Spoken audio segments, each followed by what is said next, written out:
You're resting in the dark, and somewhere far away, the rainforest of Brazil hums with quiet life. Rivers breathe clouds into the sky, and under the canopy, shadows move with secrets older than time. But what jaguar slips silently through the night unseen? How do capybaras, the world's largest rodents, become guardians of riverbanks? And why do tiny frogs carry poison so powerful they shaped human history? Welcome to Nature Nap. Tonight, we'll wander into Brazil's wild heart, from sloths and otters to anacondas and fireflies, discovering 100 relaxing facts about the most extraordinary wildlife on Earth. So close your eyes, let the forest guide you. From the canopy above, the Amazon breathes out invisible rivers of mist and vapor, drifting silently into the sky. At first glance, you might think rainforests only receive rain, but the truth is quieter and more astonishing. They make it. Each tree, each leaf, each root lifting water from deep soil and releasing it back as vapor until the very air hums with hidden rivers. The Amazon rainforest alone exhales about 20 billion tons of water every single day. Imagine the air shimmering with tiny droplets, rising from countless green surfaces warmed by the sun. It's as if the forest has a pulse, slow, steady and moist, moving life upward into clouds. This constant release is called transpiration, a quiet pumping of water into the sky. From the outside, it looks like stillness, but it is a vast cycle of breath that connects tree to atmosphere, river to rain. These rivers in the sky are not just poetic imagery. Scientists measure them, invisible currents of vapor, streaming thousands of kilometers, across mountains and dry plains, delivering rain to regions far beyond the forest's edge. Farmers in southern Brazil, fields in Argentina, even distant cities, all drink water that began as mist rising from rainforest leaves. The Amazon does not just keep itself alive, it waters half a continent. Every tree, even a single one, can lift hundreds of liters of water upward in a single day. Multiplied by billions of trees, this makes the forest one of the largest water pumps on Earth. Each trunk is a column of liquid rising, defying gravity through capillary pull and root pressure, until it escapes as vapor in the canopy's thin pores. It happens silently, it happens constantly, and it happens at a scale almost impossible to grasp. The forest even generates about half of its own rainfall. Moisture that rises from the canopy condenses into clouds and then falls again, only to be lifted once more. This cycle of self-sustaining rain makes the Amazon a living fountain, endlessly recycling its own water. To walk beneath it is to stand under a sky that has been shaped by the trees themselves. Rain here is not only a gift from the atmosphere, it is the forest returning something to itself. But there is fragility in this power. As trees are lost to logging and fire, the flying rivers weaken, the canopy releases less water, clouds thin, and rains begin to falter. Scientists warn of a tipping point, a moment where the forest can no longer feed itself moisture, and vast regions could shift into savanna. It is a quiet threat, almost invisible day to day, but enormous in its implication. The forest breathes, but its breath can falter if silenced. And yet tonight, we can imagine it whole. Picture dawn breaking over the Amazon, mists curling above emerald crowns, streams of vapor coiling skyward as parrots stir in the dim light. The rivers of water rise invisibly, weaving clouds that will drift, dissolve, and fall as rain, a cycle repeating endlessly, humming like a heartbeat too vast for us to hear. Close your eyes for a moment. Picture yourself drifting upward with that vapor lifted by the breath of 1,000 trees, carried into cloud. You are part of the cycle, both rising and returning, caught in the rhythm of forest and sky. If trees can summon rivers into air, shaping weather with their quiet persistence, then here's a question to carry with you. How much of the world around us is built from breath we never see? When dusk falls over Brazil's forests and wetlands, a different kind of silence begins to gather. Shadows lengthen, the air cools, and beneath the canopy, something unseen moves with deliberate patience. The jaguar, the largest cat of the Americas, steps into the night. It does not rush, it does not need to. Every muscle is measured, every breath controlled. Its power lies not in speed, but in certainty. Jaguars are built like no other cat, stockier than leopards, shorter than tigers. Their bodies are compact engines of force. Their bite is the strongest among big cats relative to body size, strong enough to pierce through skulls or crack the armored shell of a turtle. Most cats suffocate their prey by clamping the throat. Jaguars do something stranger. They crush the skull itself, ending life instantly. It is brutal, yes, but in the quiet of the forest it is efficient. These cats are not only hunters of land. Unlike most of their feline cousins, jaguars love the water. They slide into rivers with ease, their spotted coats blending with the play of light on the surface. In silence they swim, sometimes for long stretches, until they find fish, caimans or capybaras grazing by the shore. A sudden surge, a crash of water, and then stillness again. The jaguar returns to shadow, unseen except for ripples widening across the surface. Their coats tell a story too. Most are patterned with golden fur and rosettes, circles with dark spots inside. But some jaguars are born melanistic, their coats appearing almost entirely black. In the right light, the rosettes are still there, faint ghosts in the dark fur. To indigenous communities, black jaguars are powerful omens, spirits of the night who carry wisdom between worlds. To science, they are simply a genetic variation, but that does not make them less magical when seen in the wild. Throughout Brazil's history, jaguars have held a symbolic place. To the Maya and Aztec. To the north, they were deities of the underworld, protectors of kings and guides to shamans. In Brazil's indigenous cultures, the jaguar remains a figure of strength and transformation. Some stories say that to dream of a jaguar is to be reminded of courage, of patience, and of the fine line between hunter and hunted. In the forest, to glimpse one in the wild is rare, not because they are few, but because they choose not to be seen. Despite their quiet mastery, jaguars are increasingly confined to shrinking spaces. Once they roamed from the southern United States to Argentina, now much of their habitat has vanished to farms, mines, and roads. The Pantanal, Brazil's great wetland, is one of their last strongholds. Here they still reign at the top of the food chain, patrolling the rivers and hunting freely. Tourists come hoping to see them along the banks, and conservationists fight to keep the Pantanal safe. Without these cats, the balance of the ecosystem would tilt. Prey populations would rise unchecked, and the forest itself would change. Picture a jaguar moving through moonlight. Its paws touch the ground with barely a sound. Every step is deliberate, but unhurried. It pauses, ears tilting, eyes glowing faintly gold. To see one in the wild is to feel time slow. Its presence carries weight, the kind of weight that silences thought. You simply watch, aware of your own heartbeat, as if the forest itself is holding its breath. And yet most nights they pass unnoticed. They walk along riverbanks while frogs sing, while night birds call, while the stars wheel above. They leave paw prints in soft mud, a signature that the night was theirs. The jaguar does not need to be seen to be real. Its power lies in its ability to be both everywhere and nowhere, a spirit threaded into the fabric of the forest. Close your eyes, imagine the warmth of its breath carried on the wind, the press of its presence in the dark. Even if you cannot see it, the jaguar is there, whether you notice or not, a shadow among shadows, a hunter moving in silence, an emblem of what it means to live by night. If strength can hide itself in silence, if a predator can move unseen yet shape an entire forest, then here's the question to carry with you. How many quiet forces shape our own lives without ever being noticed? In the softness of early morning, when mist still hangs over Brazil's rivers, the world's largest rodent emerges quietly from the banks. The capybara does not startle the silence. It belongs to it, round-bodied, with fur the color of wet bark. It moves with a calm that seems to slow the air itself. Where the jaguar is a shadow of strength, the capybara is an emblem of peace, a creature of water, grass, and companionship. They are giants among rodents, though the word rodent hardly seems fitting when you see them in the wild. Some weigh as much as 66 kilograms, their bodies broad and heavy-set, but they carry no menace. Instead, they are gentle presences along the shores, half submerged in water, chewing steadily on reeds. Their eyes set high on their heads, watch while their nostrils just clear the surface. Built for amphibious life, they slip between water and land as if both belong equally to them. Capybaras are not solitary. They live in groups of 10 to 20, sometimes even more when conditions allow. Along a quiet bank, you might see them gathered like a family, pressing their bodies close, heads resting on one another's backs. This closeness is not just comfort, it is survival. Together they keep watch, together they graze, and together they return to the water when danger approaches. A jaguar or caiman may lurk nearby, but the strength of the capybara lies not in tooth or claw, but in the reassurance of numbers.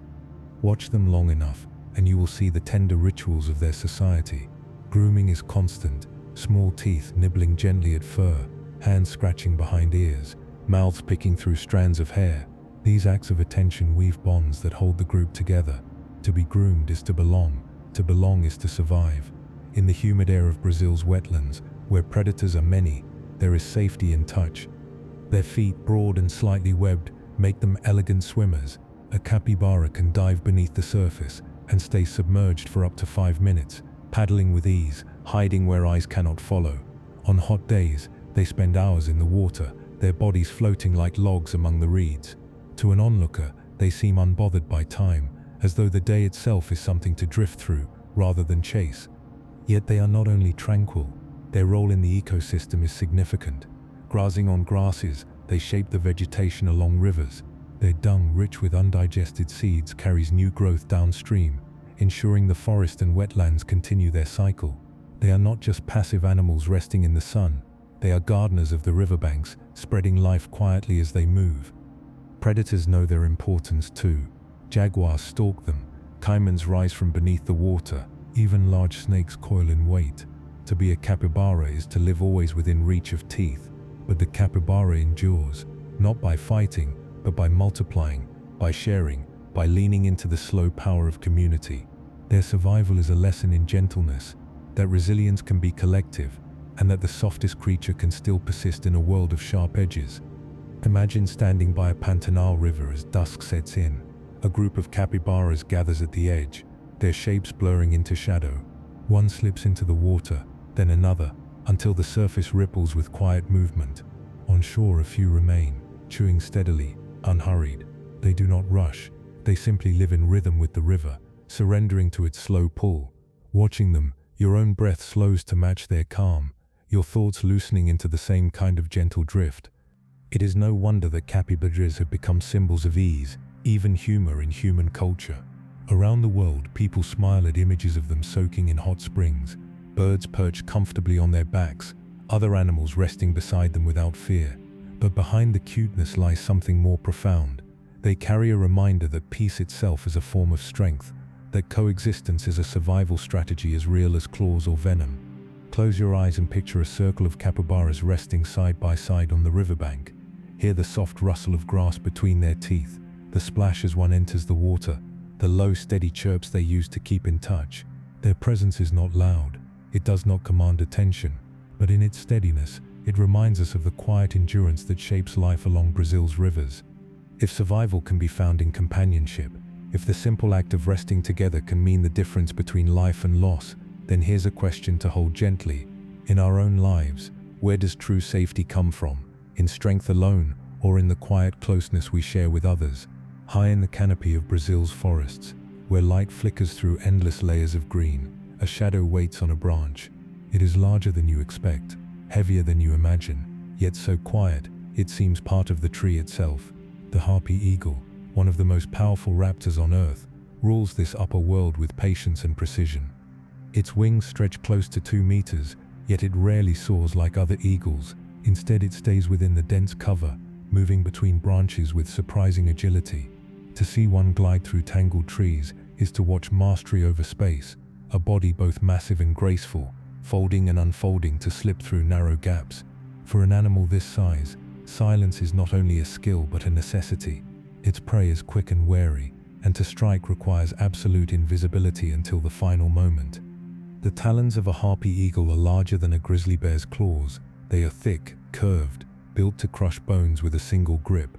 Monkeys and sloths are common victims, snatched from branches in a sudden blur. One moment a sloth is still, hanging from its tree, and the next it is lifted into the air, carried by wings that barely rustle. Power here is not loud, it is swift, precise, and final. Unlike smaller birds of prey, harpy eagles do not raise young every year. A pair will nest only once every 2 or 3 years, devoting themselves fully to a single chick. They build their nests in the tallest trees, platforms of sticks and leaves, wide enough for a person to lie in. For months the parents feed their chick carefully, returning again and again with food. The chick grows slowly, learning to fly over many long weeks. In this patience the eagle invests deeply in the future, fewer offspring, but each given the best chance to survive. Throughout history, the harpy eagle has carried cultural weight. To some indigenous peoples of Brazil, it is a symbol of strength and spiritual guidance. Its presence in myth is often linked with vision, with the ability to see what others cannot. Even today, its image is used as a national symbol, appearing on coats of arms, embodying power and resilience. Yet the bird itself is rare, difficult to see, always preferring the hidden canopy to the open sky. To watch one in its element is to feel the forest hold its breath. The eagle perches, head turning slowly, crest feathers lifting in faint expressions. Its eyes are pale, piercing, scanning every movement below. It does not need to rush. It waits until the moment is right, then drops with sudden certainty. No second chance is needed. The forest returns to silence almost immediately, as if nothing had disturbed it at all. But like so many of Brazil's great creatures, harpy eagles are threatened. They require vast territories, old-growth forests with giant trees, strong enough to hold their nests. Deforestation fragments their world, cutting away the high platforms where they raise their young. Fewer trees mean fewer places to rest, fewer spaces to hunt. Without the canopy intact, the eagle cannot thrive, and so conservation efforts rise, protecting not just the bird, but the towering trees it depends on. Saving the eagle is the same as saving the forest. Imagine yourself in that canopy for a moment. The air is warm, alive with insect hum, branches weaving above and below. Somewhere out of sight, a harpy eagle shifts its weight, feathers whispering. You cannot see it until it chooses to be seen. You cannot hear it until its wings strike downward in a single powerful beat. In its silence, it embodies the forest's hidden strength, not always visible, but always present, waiting. Close your eyes, feel the weight of its gaze, the reach of its wings, the sheer certainty of its talons. It is not a creature of haste, but of decision. It reminds us that true power often waits quietly, revealing itself only when needed. If an eagle can hide its strength in silence, if the sky itself can hold a predator that moves unseen, then here's a question to drift on. How many forms of power pass above us each day, invisible, simply because we forget to look up? Beneath the shifting brown waters of the Amazon, shapes glide that seem more like dreams than animals. They surface suddenly, a curved back breaking the waterline, then vanish again in silence. Unlike their ocean relatives, these dolphins do not move in choreographed pods across open seas. They appear unexpectedly, almost ghost-like in flooded forests and winding channels. The people of Brazil call them boto, river spirits with bodies tinted pink by the water's embrace. The pink coloration of Amazon River dolphins deepens with age, often most vivid in older males. When sunlight strikes through turbid water, their bodies glow with an otherworldly softness, like lanterns moving in the current. In some places, legends say their pink skin is the mark of enchantment. At night, they are said to transform into handsome men, emerging from the river to charm villagers before slipping back into water by dawn. These myths reveal the deep mystery they carry, animals so unusual that folklore insists they cannot belong entirely to the ordinary world. Beyond stories, their biology is equally extraordinary. Unlike ocean dolphins, the boto has a flexible neck, able to turn its head from side to side. This allows it to maneuver easily between submerged roots and branches in the flooded forest, places where rigid ocean dolphins could never turn. Their bodies are more supple, their fins shorter, their movements almost serpentine. In high water season, when entire forests are underwater, they glide between trunks as if flying through an inverted sky. To find their way in such murky waters, they rely on echolocation, bursts of sound too high for us to hear, rebounding from hidden objects. A fish's flicker, a log's outline, even the fine edges of tree roots become visible to their listening minds. Where human eyes would see only darkness and silt, the dolphin hears a complete world. Their way of perceiving is not ours, but it is no less real. A map built from echoes, a vision drawn in sound. The Amazon River dolphin is playful too. They carry sticks or clumps of vegetation in their mouths, tossing them to one another, weaving them into games. Males have been seen offering objects, even living turtles, to females, perhaps as a form of courtship. Their intelligence shines not just in survival, but in curiosity, in their need to interact with the world beyond necessity. Watching them, one feels a sense of joy rippling beneath the waterline. But their world is not without peril. Mercury pollution from gold mining seeps into rivers, poisoning fish and, in time, the dolphins themselves. Dams fragment waterways, cutting off ancient migratory routes, altering currents and fish populations. Accidental entanglement in fishing nets can be deadly. Despite their mystical reputation, their survival depends on the practical decisions humans make about rivers, forests, and industry. The boto is not untouchable. It is as vulnerable as any living being to the changes we impose. And yet, in the wild, they remain elusive wonders. Imagine drifting in a small canoe at dusk. The water is calm, cicadas singing along the banks, the air thick with the scent of wet earth. Suddenly the surface ripples, and a curved back rises, pink against the fading light. A long breath sounds, then the dolphin disappears again, leaving only widening circles. You wait, heart slowed by the rhythm, wondering where it will appear next. Perhaps beside you, perhaps not at all. Encounters with botos are not commanded, they are offered, rare gifts from the river. For local communities, the boto is both friend and warning. To harm one is considered unlucky, sometimes taboo. Fishermen tell stories of dolphins pulling their nets, guiding or frustrating their catch. Others insist the boto carries secrets, able to cross the boundary between human and animal, land and water. Science calls them ineogefrensis, culture calls them spirit. Both names carry truth. Close your eyes for a moment and picture the river at night. The stars are mirrored on the surface, broken only when a dolphin surfaces with a soft exhale. You do not see it clearly. You do not need to. Its presence is felt in the subtle shift of the water, in the unseen intelligence moving below. The boto reminds us that not every mystery can be solved, and not every wonder should be fully explained.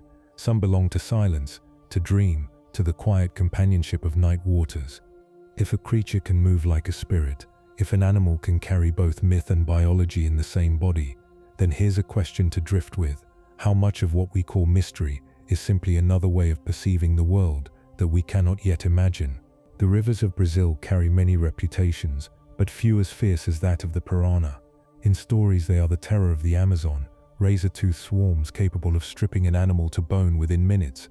The image has traveled far beyond the rainforest, feeding films and headlines, painting a picture of frenzy and danger. Yet in truth, the piranha is both more ordinary and more remarkable than myth allows. To know it is to see the river with clearer eyes, less haunted by fear, more tuned to balance. More than 30 species of piranha swim in South America's waters, and not all are hunters. Many are scavengers, feeding on dead fish or bits of plants, part of the river's cleaning crew. Even the red-bellied piranha, the most iconic and feared of the group, spends much of its life nibbling at fruit and seeds that fall into the water. Their role is not to terrorize, but to recycle, to keep the current clear of decay. The frenzy so often imagined is the exception, not the rule. Still, their teeth earn respect. Each is sharp, triangular, interlocking perfectly with its opposite in the jaw. A lost tooth is quickly replaced, whole sets coming in waves over a lifetime. Their bite is not the strongest in the animal kingdom, but for their size, it is formidable, able to shear through flesh and bone when necessary. A fish caught between their jaws has little chance. But these moments are not constant. They are bursts, quick and efficient, followed by return to calm. The myth of endless aggression grew partly from observation taken out of context. When drought lowers rivers, food becomes scarce, and piranhas turn more desperate. If an injured animal falls into such waters, a feeding frenzy can indeed occur. To see dozens of fish converge in flashes of silver and red is striking, even frightening. But this is not their daily life. It is a survival strategy in rare moments of scarcity, an extreme rather than a constant. In healthy rivers, piranhas contribute more to balance than destruction. They scavenge remains, preventing disease from spreading through stagnant carcasses. They control fish populations, ensuring no single species overwhelms the system. And in feeding on seeds and fruits, they even play a role in dispersing plants, carrying life downstream with their movements. The river is not ruled by them, but kept steady through their presence. Imagine sitting by a slow bend of the Amazon as sunlight filters through the water. Below the surface, piranhas glide in small groups, their bodies glinting faintly, moving with calm precision. They are not attacking, not frenzied, simply part of the rhythm of the current. A leaf drifts down, a fruit drops, and the fish gather briefly, nibbling, dispersing again. What from above might seem dangerous is, in truth, a quiet cycle of nourishment. Yet the myths persist, perhaps because fear is louder than truth. Early explorers told dramatic stories, each tale growing sharper as it was retold. Later, films amplified the image, until the piranha became less a fish and more a symbol of unchecked violence. But the reality beneath the water is softer. These creatures, like so many of Brazil's wildlife, are caretakers as much as predators, woven into the system they inhabit. To reduce them to menace is to miss the deeper story. That balance often wears sharp teeth. The red-bellied piranha remains the most famous species, and its colors speak of its role. Silver sides glimmer in the light, while a flush of red marks its belly, bright in certain seasons. The flash is both warning and allure, a signal of vitality. In groups they seem like embers glowing beneath the surface, sparks of life within the river's murk.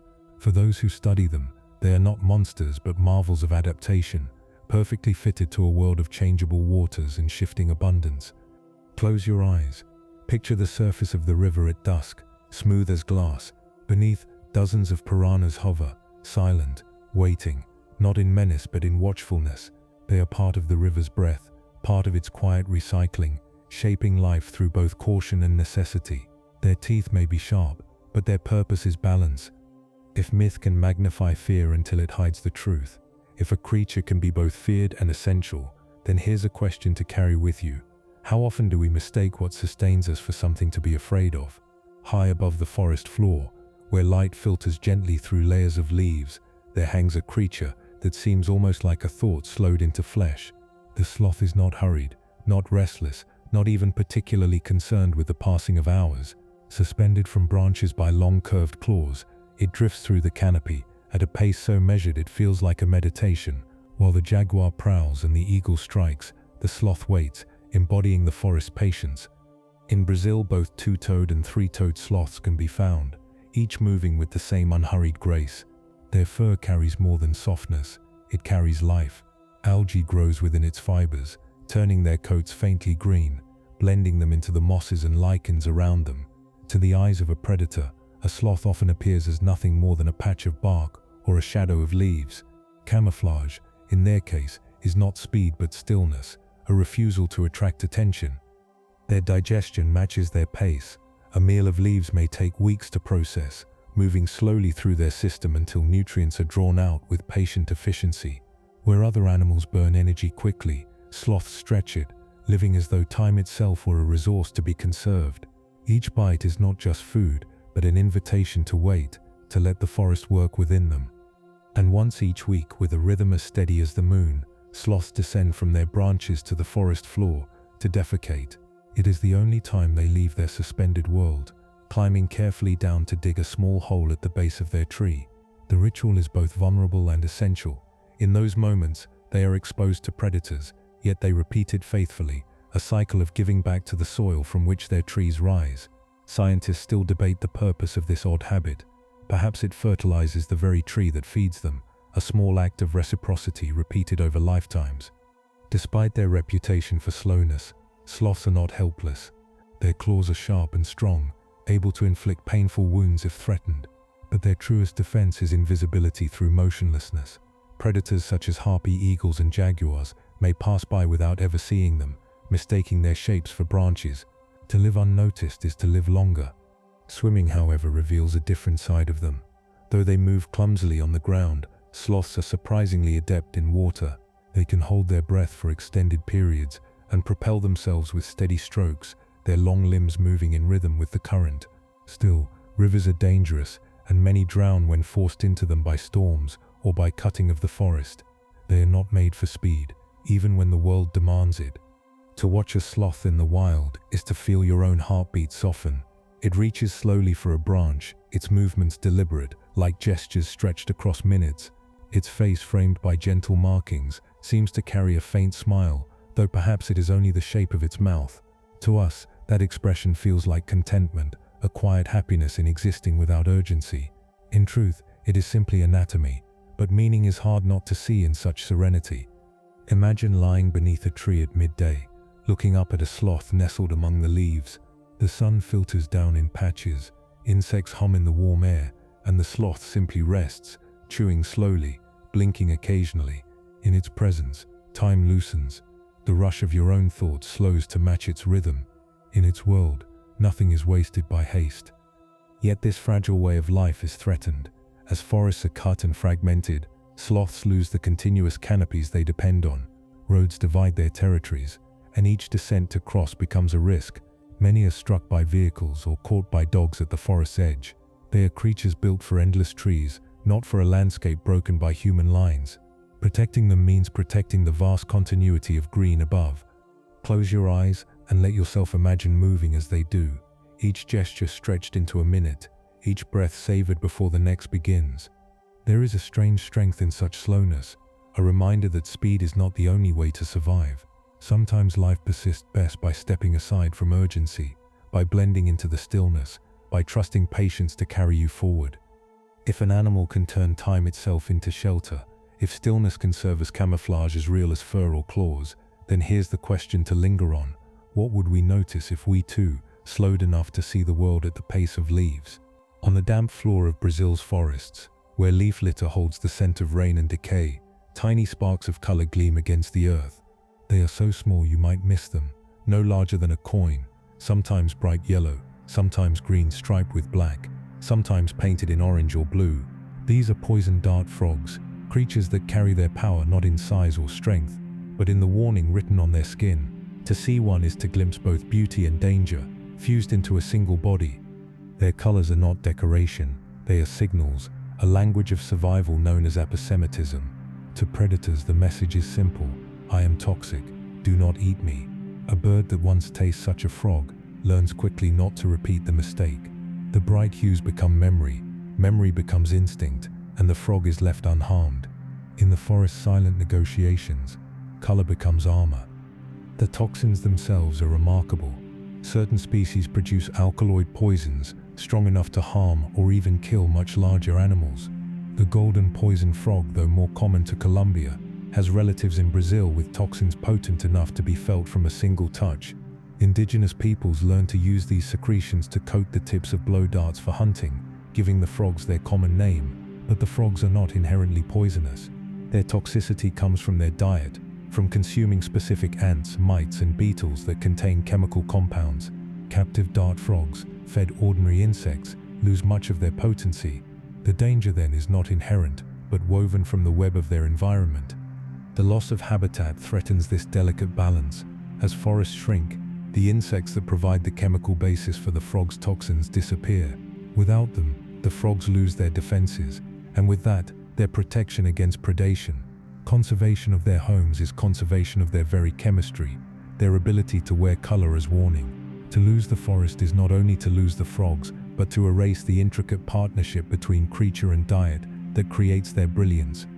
Despite their small size, poison dart frogs play an outsized role in forest life. They feed on tiny insects that might otherwise overwhelm the leaf litter.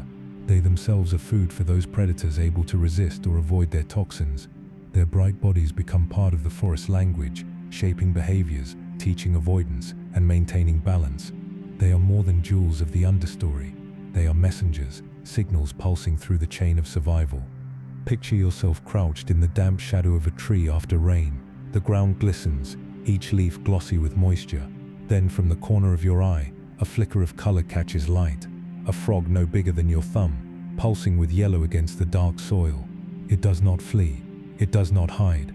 Its defense is its very visibility. A paradox that feels almost human.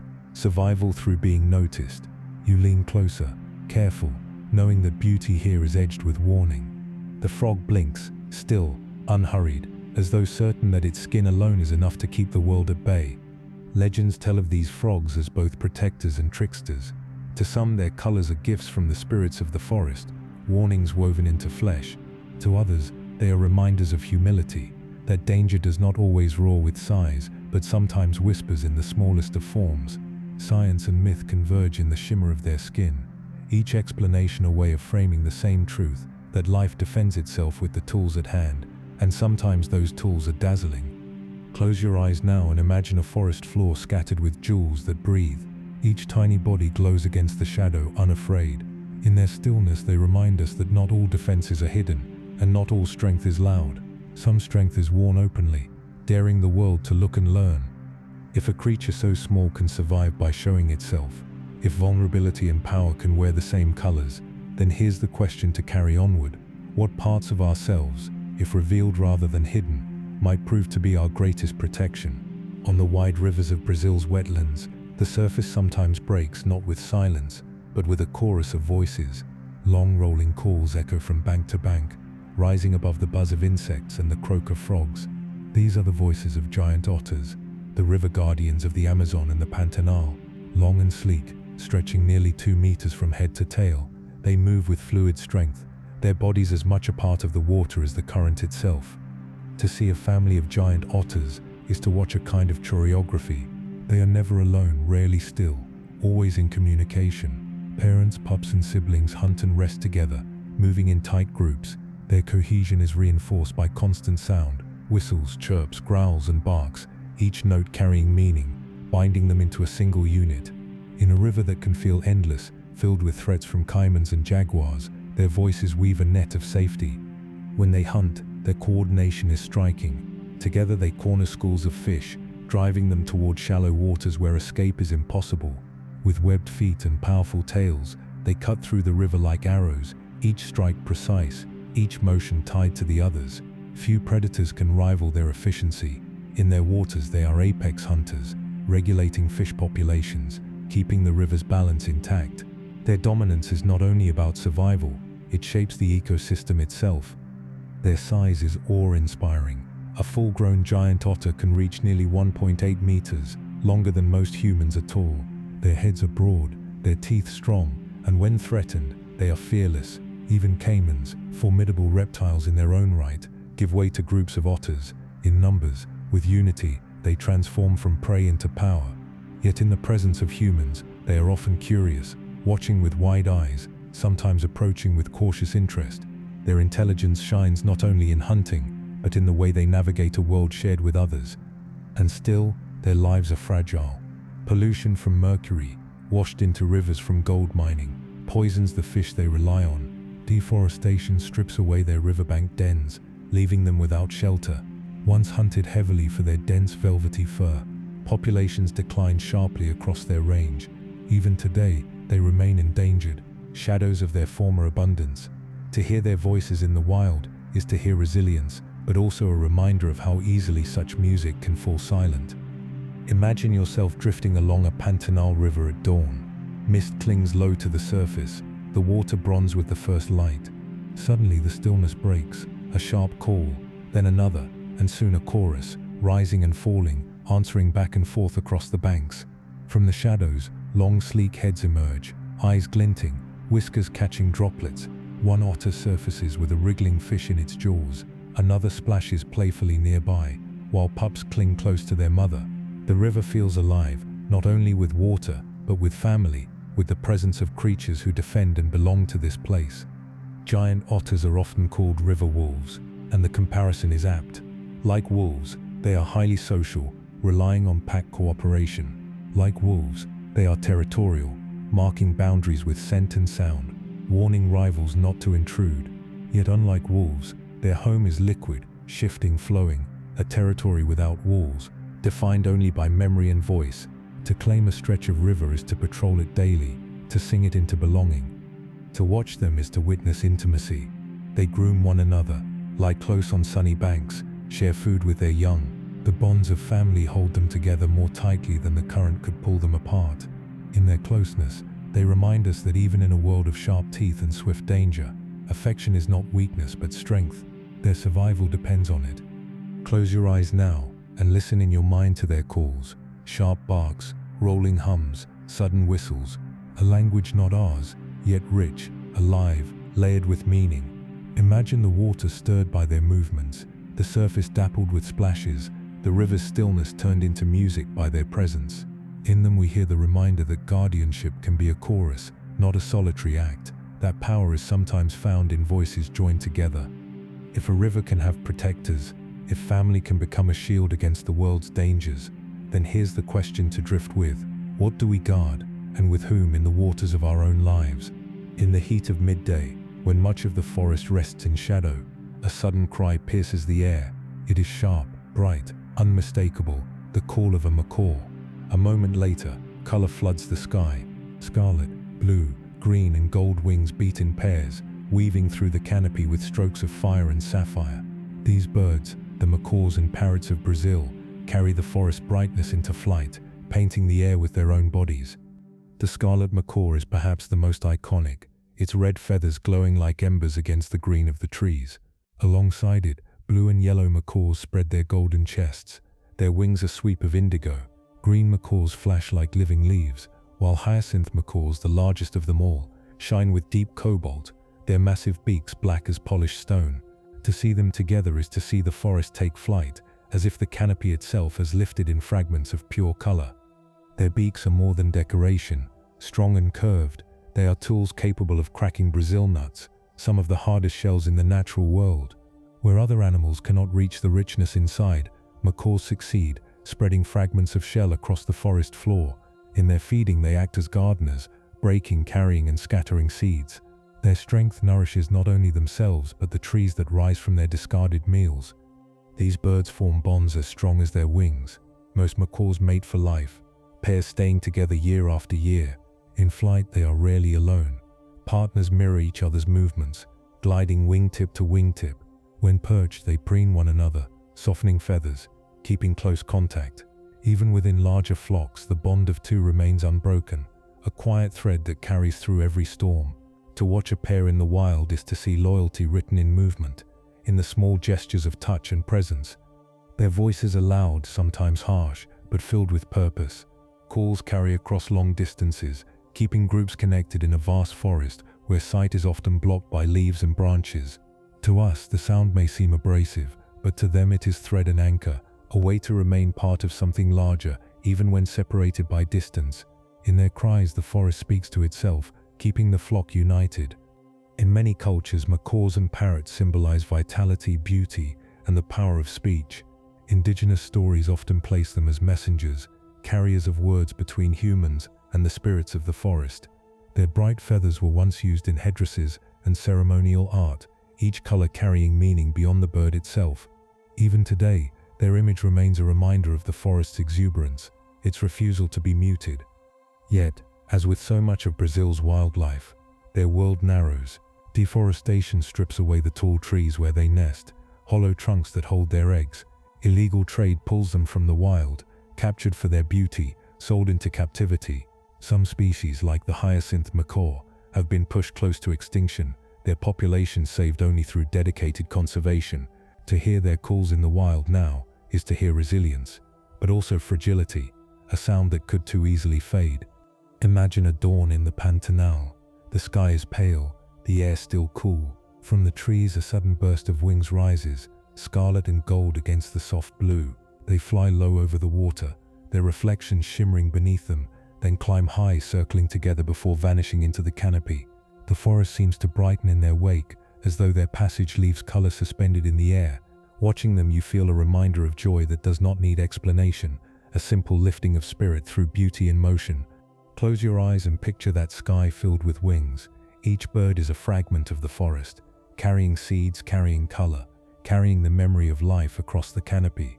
Their voices echo, not harsh now but essential, weaving the flock together. They remind us that beauty is not only in stillness but in movement, not only in solitude but in bonds that endure. If wings can scatter seeds, if color can carry survival, then here's the question to drift with. What parts of ourselves, shared with others, might take root and grow beyond our own flight? Beneath the towering trees and the cries of birds, closer to the soil where roots twist and fungi bloom, another kind of movement rules the forest.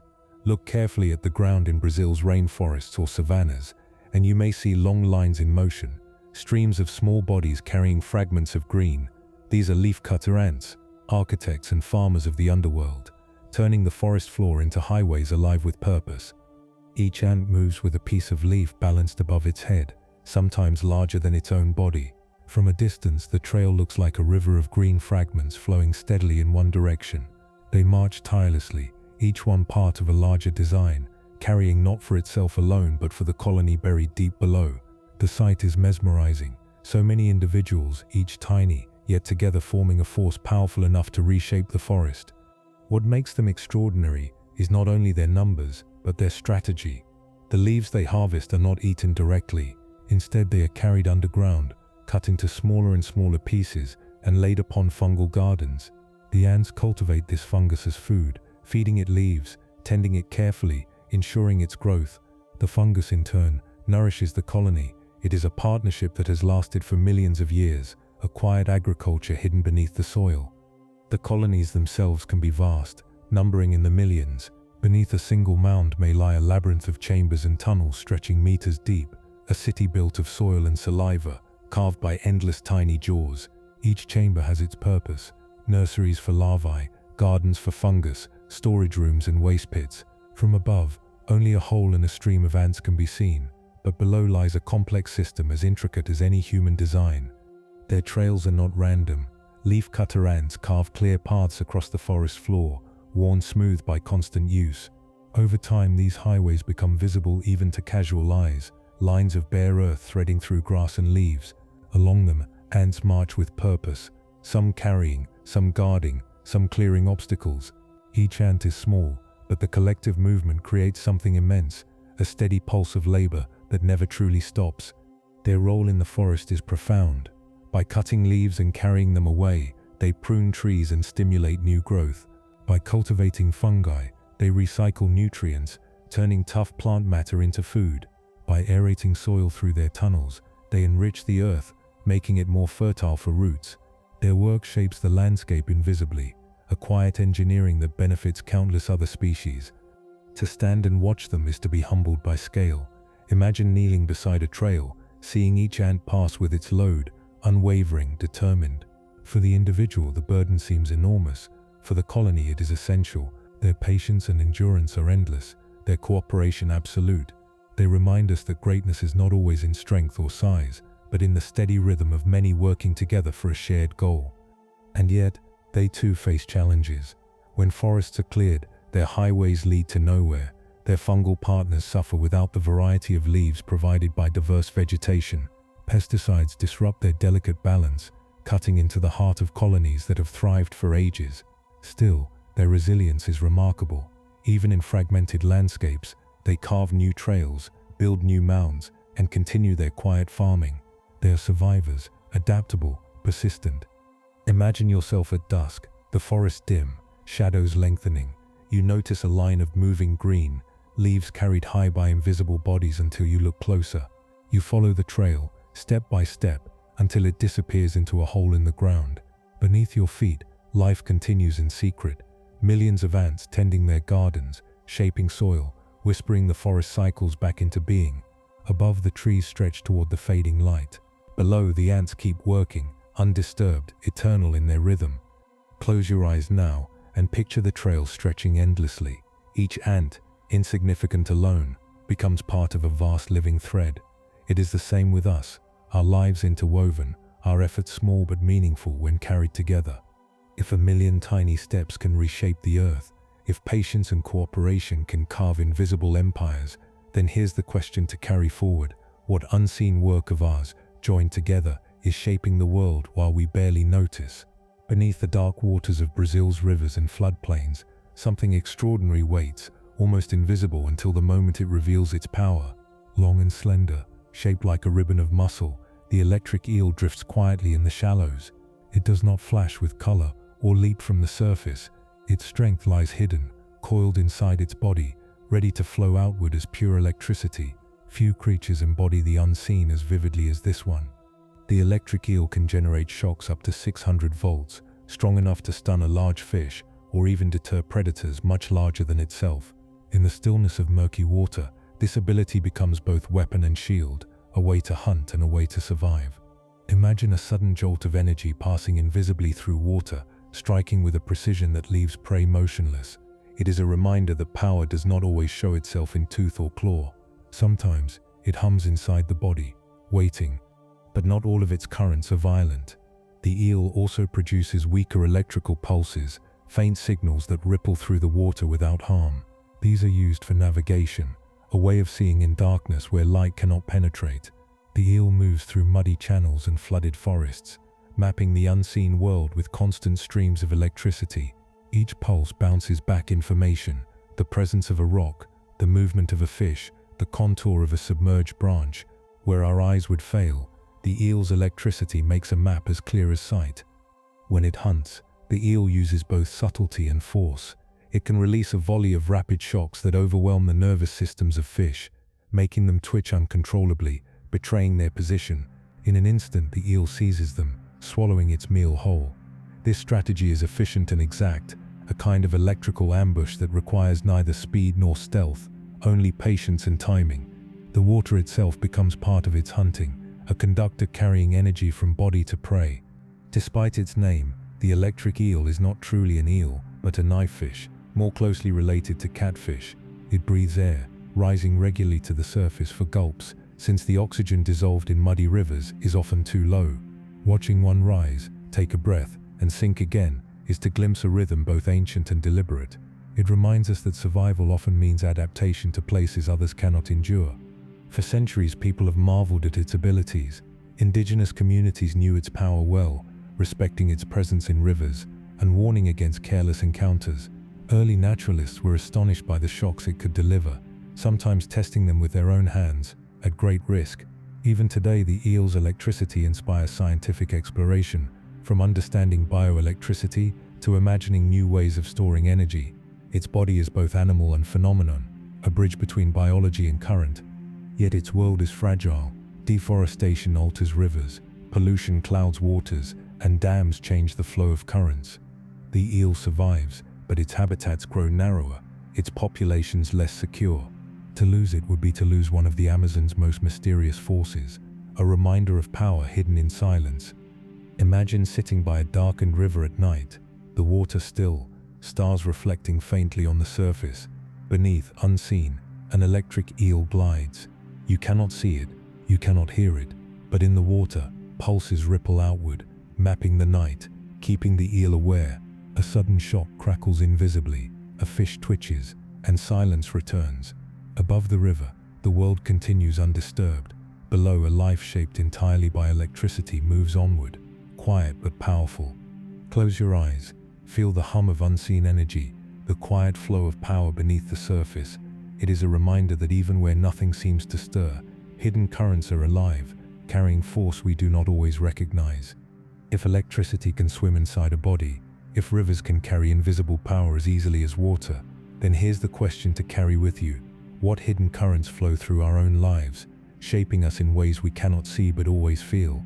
In the dim light of evening, when shadows gather at the forest edge, a shape emerges that feels ancient, as though carved from another time. Heavy-bodied, with a short trunk-like snout and rounded ears that twitch at every sound, the tapir steps quietly onto a trail.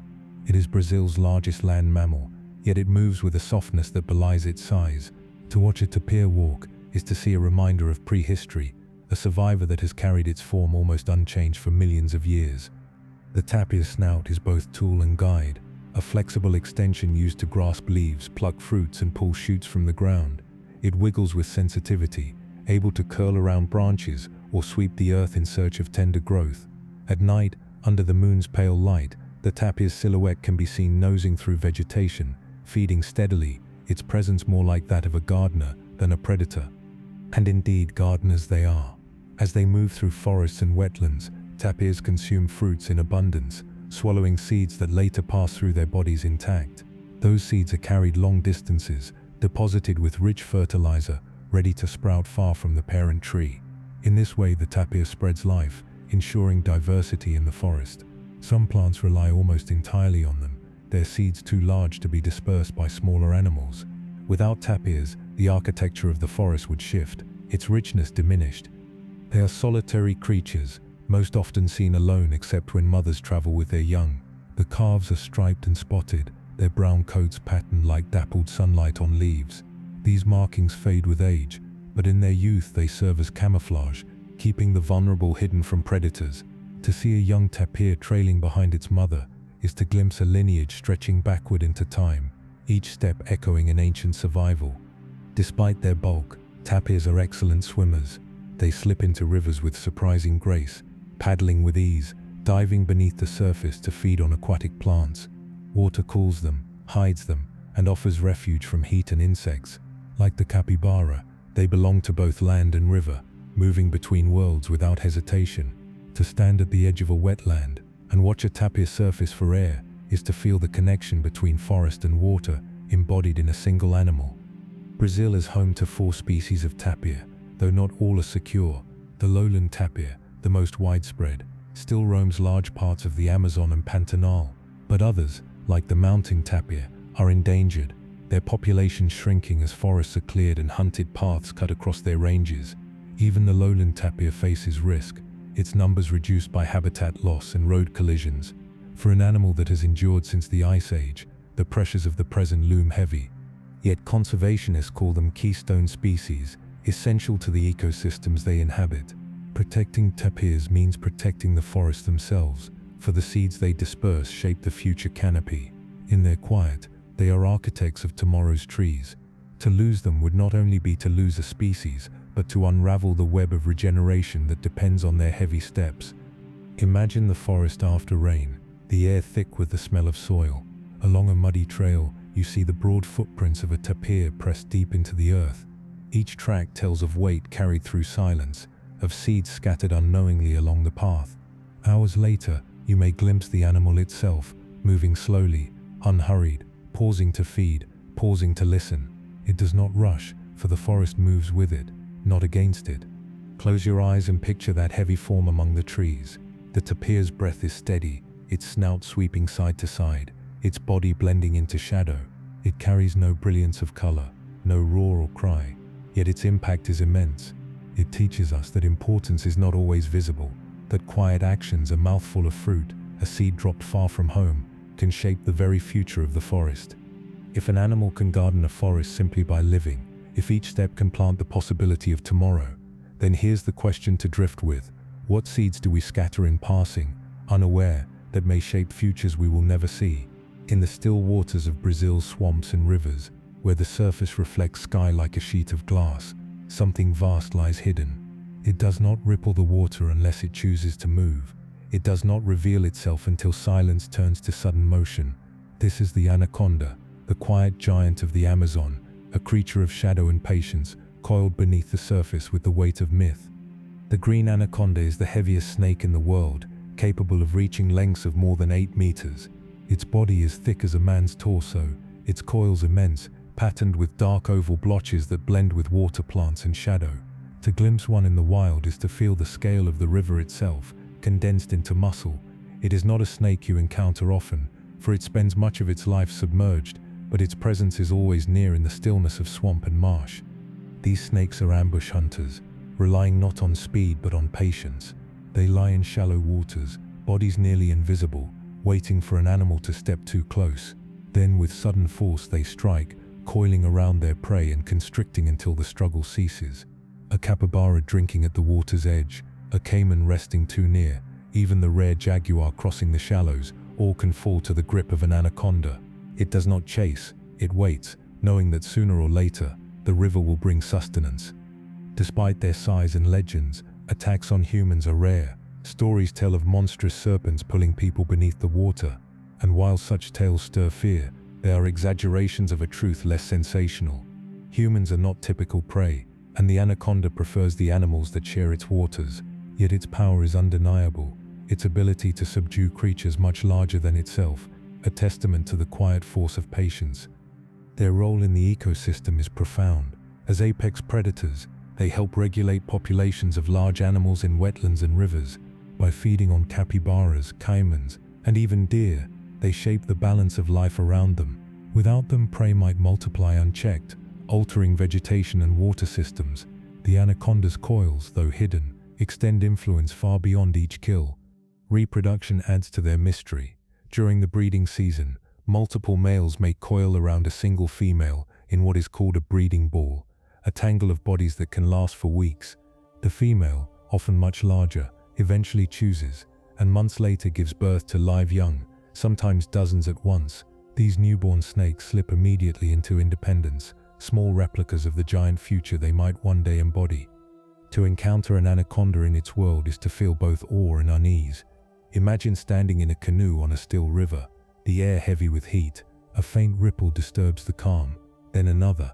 For a moment you see a broad head break the surface, eyes set high, nostrils flaring, then it sinks again, vanishing into depths that look unchanged. The silence that follows feels thicker, as though the water itself is watching. Legends in Brazil, often magnify the anaconda's mystery. Some indigenous stories speak of giant snakes as guardians of rivers, protectors of the balance between water and land. Others cast them as spirits of danger, warnings to respect the power hidden below the surface. Science recognizes them as reptiles of flesh and blood, but myth insists they are more than that, forces woven into the identity of the river itself. Both truths coexist, reminding us that not all mysteries need to be solved to be real. Close your eyes and imagine the weight of coils hidden in still water. You cannot see them, but you know they are there, patient, waiting. The anaconda teaches that strength does not need to declare itself. It lies in reserve, revealed only when the moment demands it. In that silence is a lesson that sometimes the most powerful forces are the ones we never notice until they rise. If patience can grow as long as a river, if silence itself can be strength, then here's the question to carry with you. What power coils quietly within us, waiting for the right moment to be released? At night, when the forest quiets and the earth cools, small armored shapes begin to stir. Their bodies look almost like moving shields, plates of keratin fitted together like ancient armor. In Brazil, the armadillo is both ordinary and strange, a creature that seems at once prehistoric and playful. It shuffles low to the ground, nose to soil, claws ready to dig, living its life half in shadow and half beneath the surface of the earth. The nine-banded armadillo is the most common, its name drawn from the pattern of plates around its midsection. Those bands allow it to bend and twist, to roll partially when threatened, though not all species can curl fully into a ball. Instead, most rely on speed and digging, pressing themselves into burrows with only their armored backs exposed.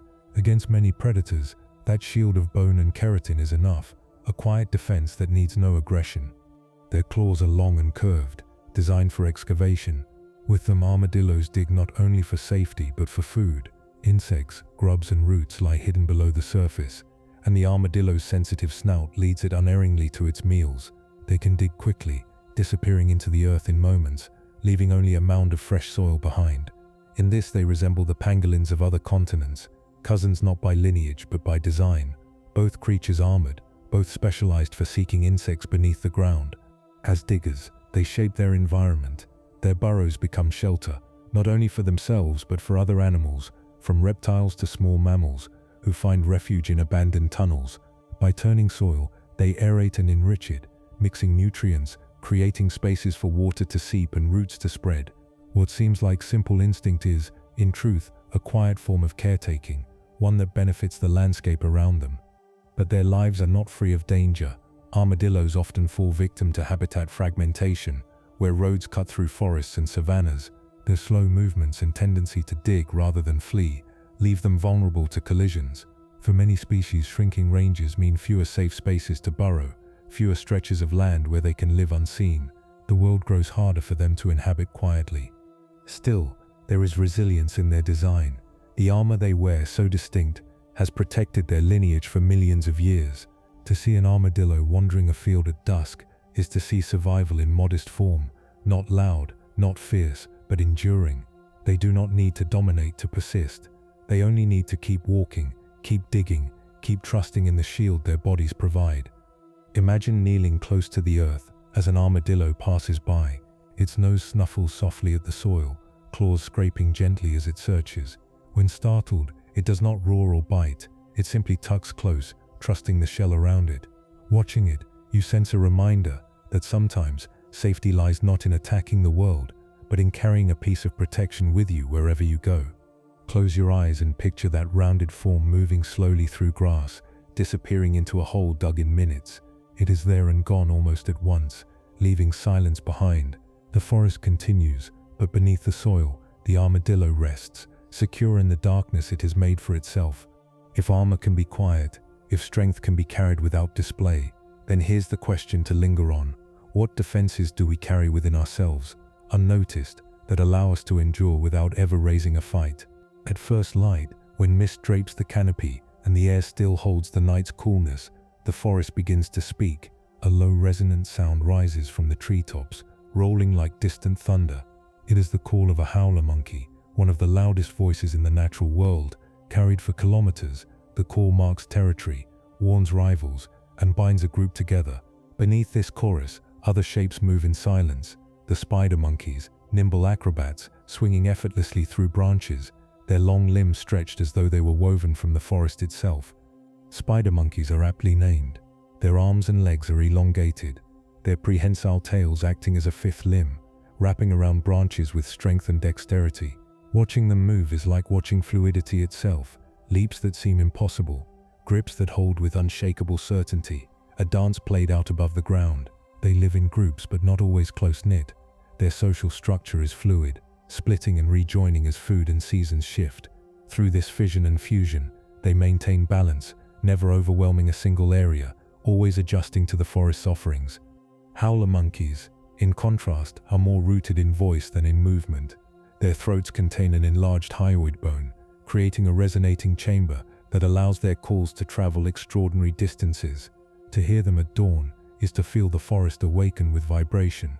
Their bodies are stockier than spider monkeys, their movements slower, but their presence is no less commanding.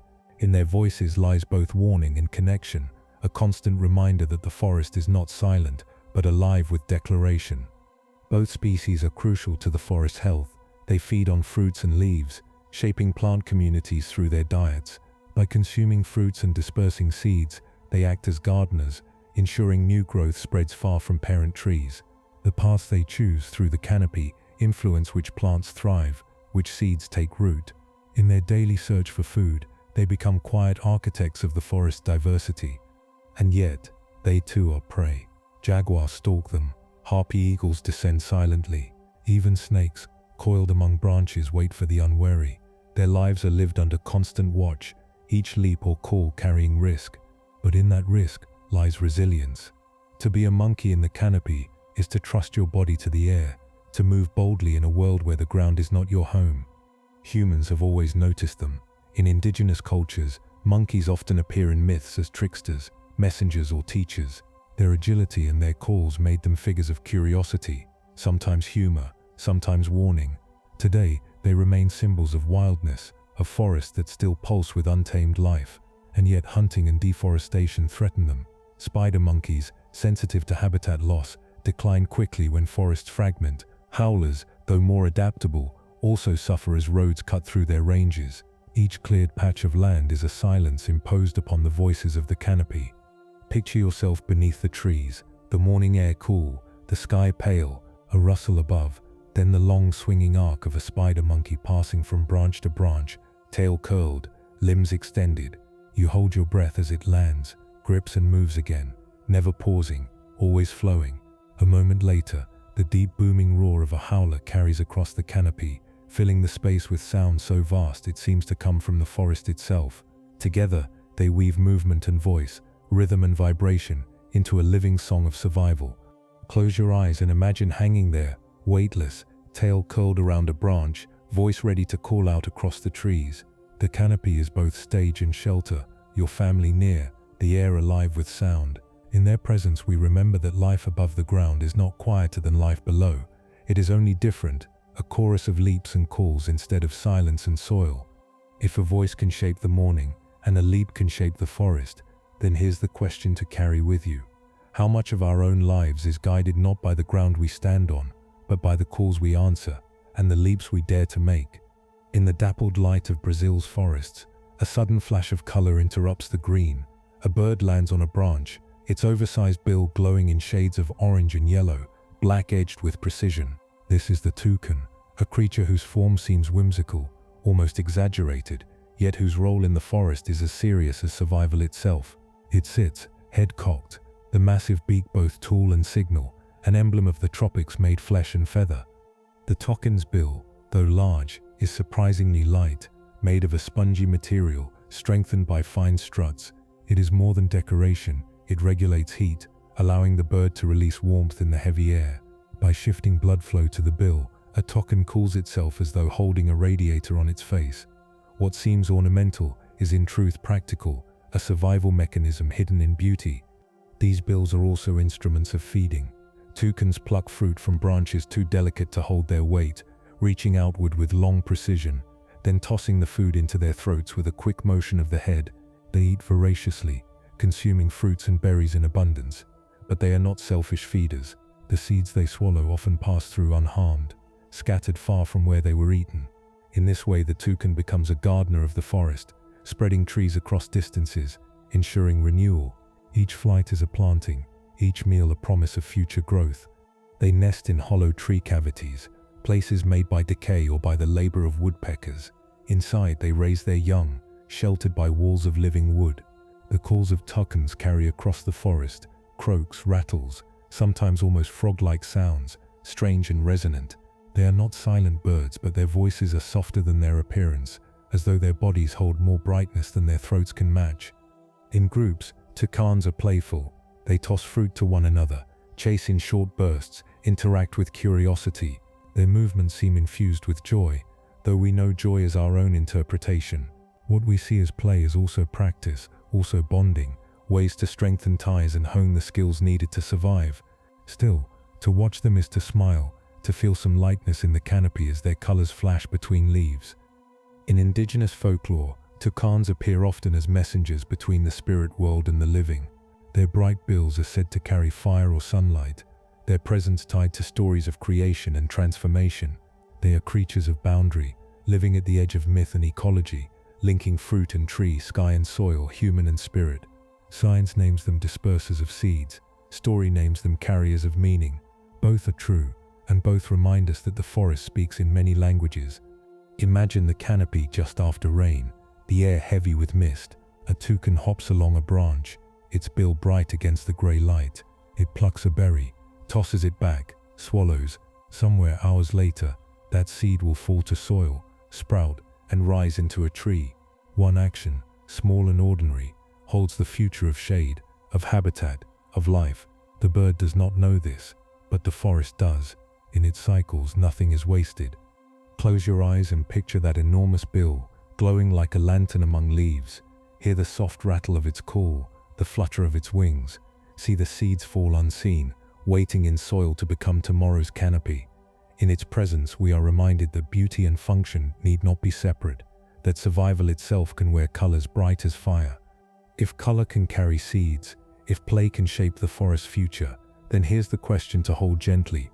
What parts of us, shared in passing, may take root in others and grow into forests we will never walk?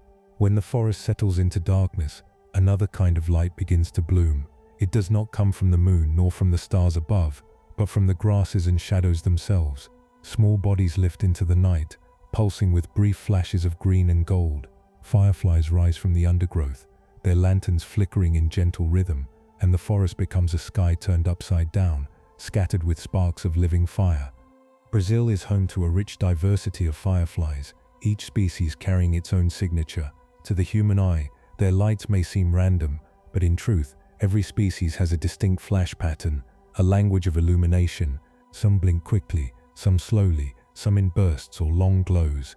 To one another, these signals are not just light, but recognition, courtship, conversation written in photons. The night becomes a page, and their bodies the ink. Their bioluminescence is born from chemistry, a reaction between luciferin, luciferase, and oxygen in specialized organs at the end of their abdomens. The result is nearly perfect efficiency. Almost all the energy released becomes light rather than heat. Where human lamps waste much of their power, fireflies shine with elegance, wasting nothing. It is a brilliance born not from fire, but from balance, a design tuned by evolution to speak in light. The flashes serve as more than beauty. Males drift through the air, sending their patterns. Females, perched low on grasses or leaves, reply in kind, their signals guiding the two together. In these exchanges, whole lives are decided, mates chosen, futures begun. Some species carry elaborate rituals, with males forming synchrony, flashing in unison until the forest seems to breathe in light. To witness it is to stand within a constellation alive and moving, stars not bound to the sky, but weaving among trees. Yet the light is fragile, habitat loss dims it. Where forests and wetlands are drained or cleared, fireflies vanish. Their larvae depend on moist soil, where they hunt snails and small invertebrates. Without healthy ground, their cycle falters. Artificial light also disrupts them, drowning their signals in glare. A single street lamp can overwhelm the delicate language of flashes, leaving their calls unanswered. The silence that follows is not soundless, but lightless, a conversation cut short by our brightness. Still, where the land remains dark and wild, they continue to rise. Imagine a riverbank in the Brazilian night, water moving slowly beneath the stars. Along the reeds, dozens of fireflies lift, their light sparking in scattered rhythm. The air glimmers, and for a moment, it feels as though the ground has joined the sky, as if earth and heaven share a single canvas of flickering light. In such moments, the forest whispers not only through sound, but through luminescence, a reminder that life communicates in ways we rarely notice. Indigenous traditions often regard fireflies as symbols of spirits, guiding lights of ancestors or messengers in the dark. Their glow, fleeting but recurring, carries echoes of memory and renewal. Science names the chemicals, measures the pulses, explains the function. Yet neither explanation diminishes the wonder of standing in darkness and watching the world itself sparkle. Mystery and knowledge walk hand in hand in the lanterns of these small beings. Close your eyes now and imagine yourself surrounded by their light. You breathe slowly, the air warm, the night alive with faint glows. A spark to your left, another behind you, a dozen ahead. You cannot predict the next flash, yet you know it will come, again and again, until the rhythm settles into your mind. Their language is not yours, but its presence soothes, reminding you that even in the darkest spaces, life finds ways to shine. If light can be born in silence, if messages can be carried not in words but in sparks, then here's the question to drift on. What signals do we send, without realizing, that guide others in the dark? Across the open savannas of Brazil, where tall grasses sway under the wind, a figure moves unlike any other. At first glance it looks like a fox, slender and red-coated, but then the legs reveal themselves impossibly long, black like shadows, lifting the body high above the grass.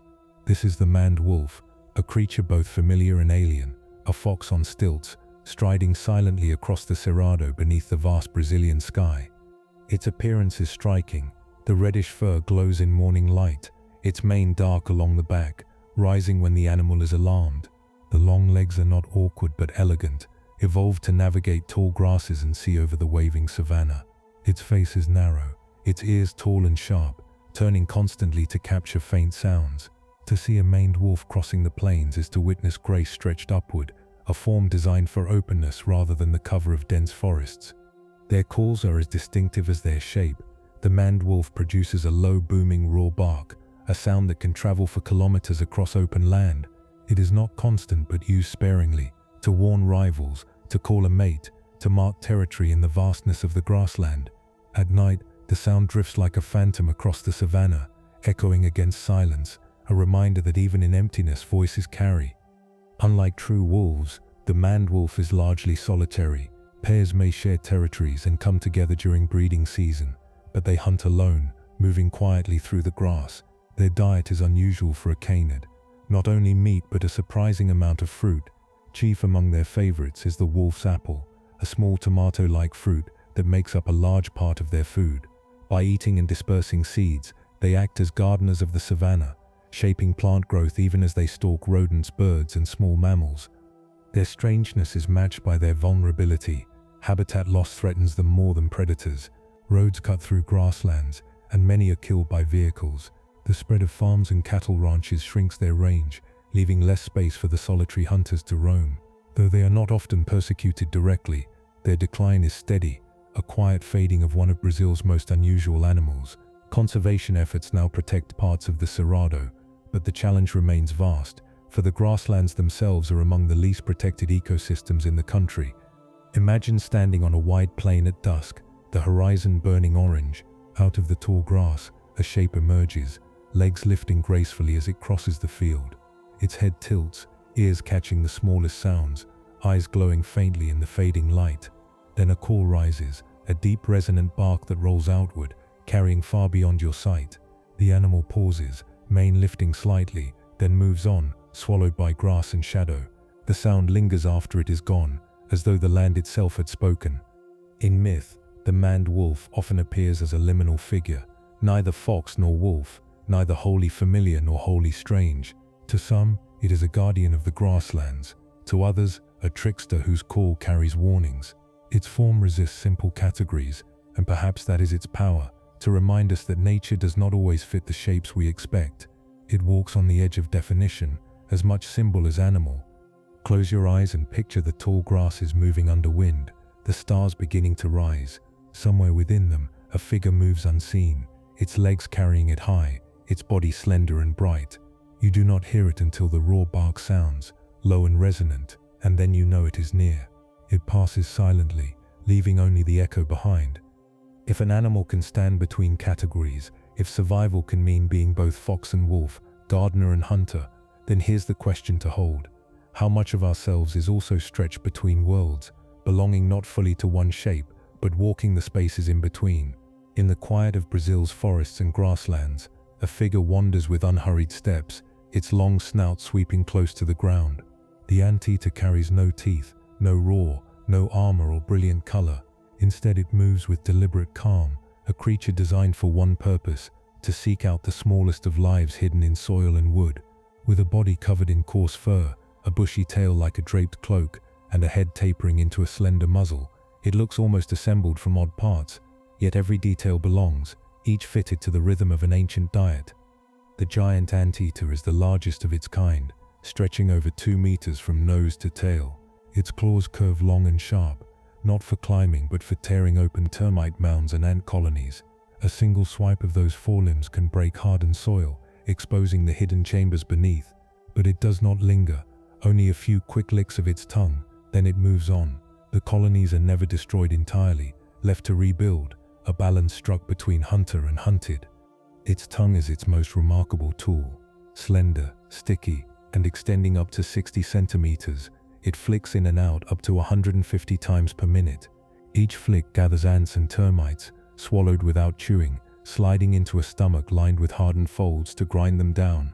Where others chew with teeth, the anteater digests with patience, using stomach muscles and swallowed grit to process its meals.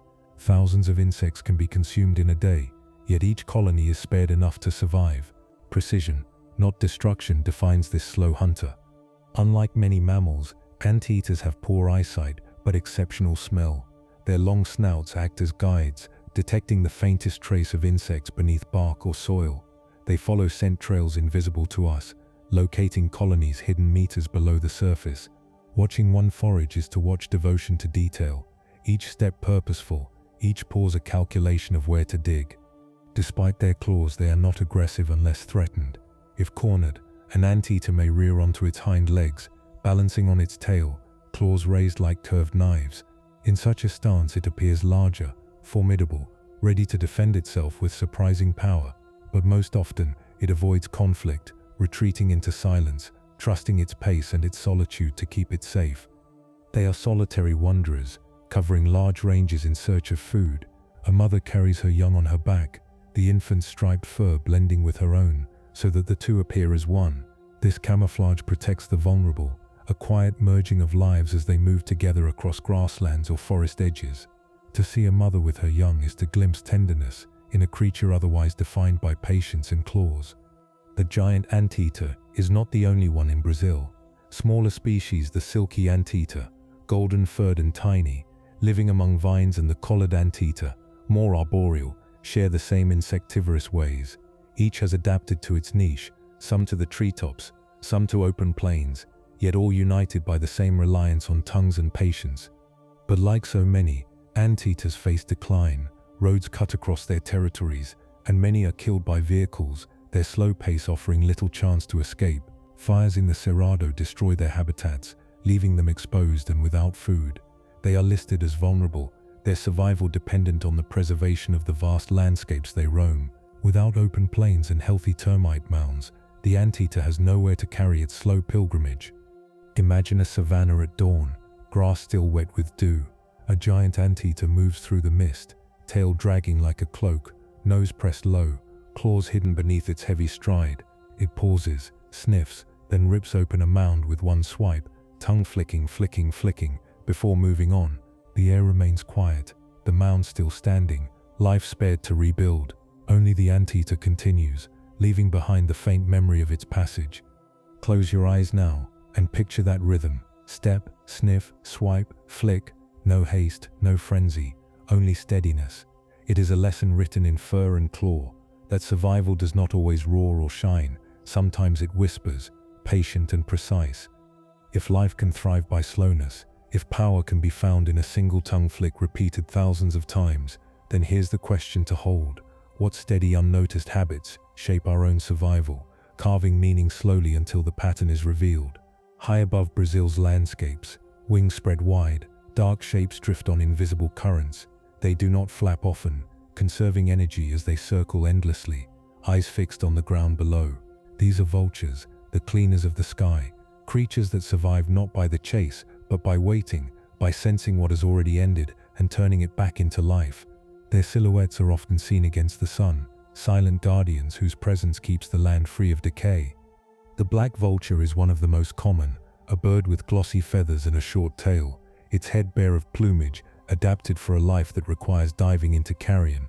Beside it, the turkey vulture rides the thermals, larger and with wings spread in a shallow V. Unlike many birds, turkey vultures navigate with an extraordinary sense of smell, detecting the faint scent of decay from great distances. To us, the act may seem grim, but in truth, it is service. They prevent disease, recycle nutrients, ensure that what dies becomes part of the cycle once more. Their ability to soar for hours without a single wing beat is born of mastery of air. By finding thermals, rising columns of warm air, they climb without effort, then glide across kilometers of open sky. From below they seem suspended, held by something unseen, as though the sky itself were carrying them.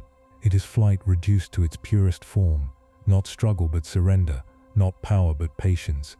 When they descend, it is sudden, a spiral, a focus, a gathering of wings until many circle the same point. On the ground they gather at carcasses, their bald heads slipping easily into places where feathers would soil. They feed quickly, efficiently, leaving behind only bones and fragments.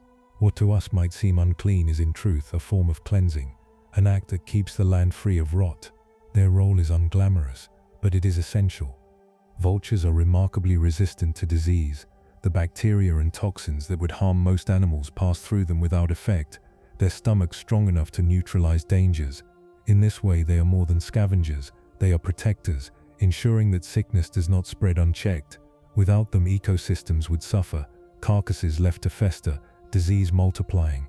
Their gift is uncelebrated, yet without it, balance would falter. They are not loved easily. Their appearance, their diet, their silent circling overhead have made them symbols of doom in many cultures. Yet in indigenous traditions, some see them as keepers of transformation, guides that move between death and renewal.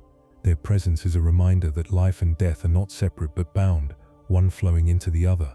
Science calls them recyclers, story calls them guardians, both speak truth. Imagine standing in a wide clearing beneath the heat of midday. Above you, a group of vultures turns in the sky, wings glinting darkly. They do not hurry, do not fight the air. They simply glide, carried upward, downward, across the open expanse. One tilts slightly, catching a new current, rising higher without effort. From the ground, their patience feels endless, their silence profound. You know they are waiting, watching, but you also know they are part of the land's endurance, a reminder that even endings feed beginnings. Close your eyes now and picture their wings stretched against the horizon, their circles widening, narrowing, spiraling with the rhythm of heat rising from earth. Feel the air they ride, invisible yet strong, the sky itself becoming a pathway. Their message is simple: nothing is wasted, not even death. If the sky can clean the land, if patience can ride on unseen air, then here's the question to carry gently: what parts of our own endings are also beginnings for something we cannot yet see? Along Brazil's long coast, where the Atlantic waves roll endlessly toward sand, an ancient ritual continues. Under moonlight, a dark shape rises from the surf, heavy, deliberate, dragging its weight across the beach. A sea turtle, carrying the memory of oceans older than cities and forests alike, comes ashore. Its body is not built for land, yet it climbs patiently, leaving deep tracks behind. In its belly are the eggs of a new generation, and in its motion is a story written over millions of years. 5 species of sea turtle visit Brazil's shores, including the green turtle, the hawksbill, the loggerhead, the olive ridley, and the giant leatherback. Each carries its own history, its own patterns of migration. Some cross oceans, traveling thousands of kilometers, guided by magnetic fields and currents unseen. Yet all return to the beaches where they first hatched, drawn back by instincts we still cannot fully explain. A turtle born in sand decades ago finds its way home to lay eggs, repeating a cycle as old as time. The act is laborious. The turtle hauls itself above the tide line, then begins to dig with strong rear flippers, carving a pit in the sand. Into this hollow, dozens of eggs are deposited, soft-shelled and round, fragile beneath the weight of the future. With care, the turtle covers them, smoothing the sand until the nest vanishes. Then, exhausted, it returns to the sea, leaving the next generation hidden beneath the beach. The ocean takes it back, waves lifting its body until it disappears. Weeks later, the sand stirs, tiny heads emerge, flippers flailing, bodies pushing upward together. In the night, they scramble toward the brightest horizon, which should be the moonlit ocean. Each step is perilous. Birds, crabs, and even the heat of the sun can take them. But those who reach the surf are carried away, beginning journeys that may last decades before they too return to the same shore. Out of 100 hatchlings, only a few will survive to adulthood, yet the cycle continues unbroken, sustained by persistence rather than certainty. In the water, turtles are graceful. They glide with ease, their flippers powerful yet fluid, propelling them across vast distances. Green turtles graze on seagrasses, keeping underwater meadows trimmed and healthy. Hawksbills feed among coral reefs, controlling sponge growth and maintaining balance. Leatherbacks dive deep for jellyfish, their immense bodies built for endurance. Each species shapes the ocean quietly, maintaining the ecosystems that sustain countless other lives. But their survival is not secure. Pollution clutters their seas, plastic mistaken for jellyfish choke in their throats, fishing nets entangle them, cutting short migrations. Coastal development brings lights that disorient hatchlings, leading them inland instead of toward the ocean. Climate change warms the sands where eggs lie, and since temperature determines sex in turtles, more heat means more females, unbalancing populations. Each threat narrows their ancient endurance, testing whether their lineage can continue. Yet conservation efforts bring hope. In Brazil, projects protect nesting beaches, relocating eggs when needed, shielding hatchlings on their first journeys to the sea. Volunteers patrol sands at night, guiding mothers, safeguarding clutches. The sight of a hatchling reaching the waves carries meaning beyond biology. It is the continuation of a lineage stretching back 100 million years, a connection to a time before even the Amazon itself existed.